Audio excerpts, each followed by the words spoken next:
and it's titled, Can Lawyers Be Trusted? Okay. But before I start, so that I choose my words carefully, does anybody here have a family relative that is a lawyer? But that's okay, I feel the same way. Because it doesn't matter, my sister's well aware of my sentiments, so you Oh, know okay. that. All right. Well, I had this experience, I had a defiant, very argumentative tenant. So I gave this tenant a 30-day notice to move out. I was done, I couldn't handle it anymore. And then I thought, well, great, you know what? He'll get his 30-day notice, he'll move out, and then I will start looking for a new tenant and learn from my experience and let it go at that. But that's not exactly how it went. My tenant started calling me and saying, I don't have any money to move. You took all my money, it's in the security deposit, and how dare you throw my children out in the street? You know that's illegal in California. I'm like, oh my God, you know? Anyway, so I started the process, I got a lawyer, and I started the process of the eviction. And soon after I did that, I found out from my lawyer that my tenant hired a non-profit organization, which is some lawyers, to defend him because of tenants' rights. And it's non-profit to him. He doesn't have to pay anything. So here we go, and this non-profit organization is really good at immediately requesting a jury trial. And when they do that, they bypass the court and go straight to jury trial, and guess what that means to me? That means that it's gonna cost me a whole heck of a lot of money. So I also heard from my lawyer that this nonprofit organization called BASTA does this a lot. In fact, they get about 4 cases like this a day in that office. I thought, oh my God. So he said, what I recommend you do is to settle out of court. And this is what they said they will settle for. You have to give the tenant $3,500 and 3 months free rent. And then he'll be out of your hair. And I thought, wow. I said, well, let me ask you a question. Have you ever fought BASTA? And he says, no, never have. I said, well, how much is it going to cost me to fight BASTA? And he said, about $7,000 if you go to court. And I thought, wow, okay, well, thank you so much. I'll get back to you. And I immediately called another lawyer that I had heard about and was really, really good. So I called him up and he goes, oh gosh, I know BASTA. We have gone after BASTA and won every time. And I said, well, okay, and how much is it going to cost me? And he goes, well, it's around $5,000 to $7,000. I thought, okay, and he says, I'll even send you an email. And he did. He sent me this email. And it says, average fees between $5,000 to $7,000. If we settle prior to the court, I will bill you for the time, which is around $1,500 to $2,500. But I don't know for sure because we haven't gotten there yet. I thought, okay, well, $7,500 or 5 to 7, I can do that.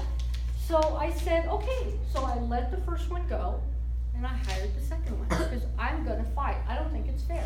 My tenant stopped paying, okay, and he's terrible. So I went ahead and started the process, and the first steps of going through an eviction with BASTA is they ask you to do a discovery, which is pages and pages of questions, and you've got to answer every one of them. And also, then you have to have a deposition, which is go in front of that opposing lawyer, and I'm in front of them, and they've got they're recording it, and they're asking a whole bunch of questions, trying to get me nervous, trying to get me to, do something wrong. I went through all that.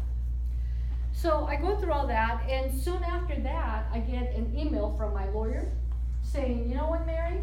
It's only a business decision, but I highly recommend that you settle out of court, because if you don't, when you get to court, it could very well cost you up to $20,000. And I went, where's that email? Look. So I gave them a call, and I said, wait a minute, you said $5,000 to $7,000. They said, well, we don't know how much it's going to cost, but at the very end, it could very well cost you up to that much. So as a business decision, just settle. But I didn't do anything wrong.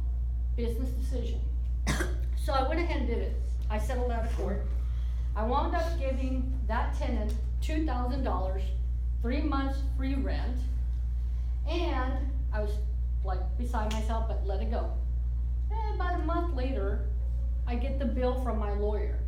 $8,162. I'm like, what the heck? I am pissed. So I give this guy a call, the guy who talked to me so nicely that sent me this email. I said, what happened? Why $8,162? And he said, this time he was very stern. He wasn't that friendly guy I had at the beginning. And he was adamant, no budging. I owed that money and I was gonna pay it. I was no longer his client. Now he's going to collect. So I'm like, what the hell? What the heck?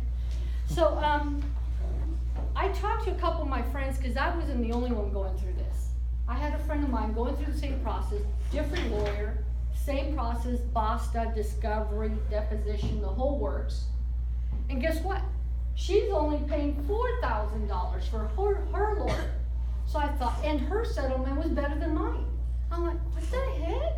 So then I called my other friend who was also going through, apparently a lot of tenants are filing evictions and going through these nonprofit organizations here. She decided, I'm driving to the court and I'm gonna go pro per. Pro per means on her own. And she didn't use a lawyer. She filed at court. They passed her through with no problems. She went in front of a judge and she won.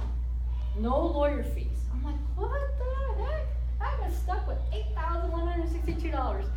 So needless to say, I wasn't happy. Here's my lawyer bill to prove it.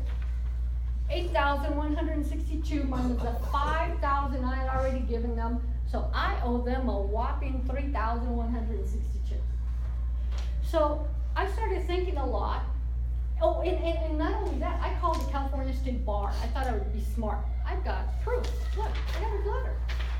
So I called the state bar and I said, you know what, these lawyers are doing this and I've got this and I disagree. And they say, well, what does the contract say? Because we don't go by email. I thought, what the heck? So I went and looked at the contract, $397 an hour. But it doesn't say anything about how many hours it's gonna take. And they said, well, we could do a fee arbitration and we can help you gather all your evidence so you can prove that maybe the hours they're quoting you are wrong. I thought, okay, but you will have to pay us a percentage fee to do this whole process. I'm like, okay, lawyers against lawyers, okay, now forget it, I'm done. I'm really done. So the only thing I can think of now is when that guy first got my call, Steve Derringer, that's their name, Steve Derringer Law Office in Anaheim. Do not go through that. But when he got my call and he heard the word BASTA, and they've been doing this so many times, they know these guys, I thought, was he already counting his money? Was he really? And then I thought about, well, you know, he said they've done numerous cases and always won. Do you know that on here, they charged me 3.1 hours to review the case when it came in, a whopping $1,200 and $26 or whatever. I thought, you know what, as a professional, I can look at a real estate contract and within 15 minutes I know what I'm doing. It took them 3.1 hours staring at it and charged me a whopping $1,200 for that. And I'm like, oh gosh. So to conclude, I don't trust lawyers. I beg you to read your contracts. And if your contract doesn't have kind of like flat fees or what the heck they could potentially charge, run the other way. Do not stay or look for different kinds of lawyers or something. Because this is not going to help you when it comes down to that. Thank you.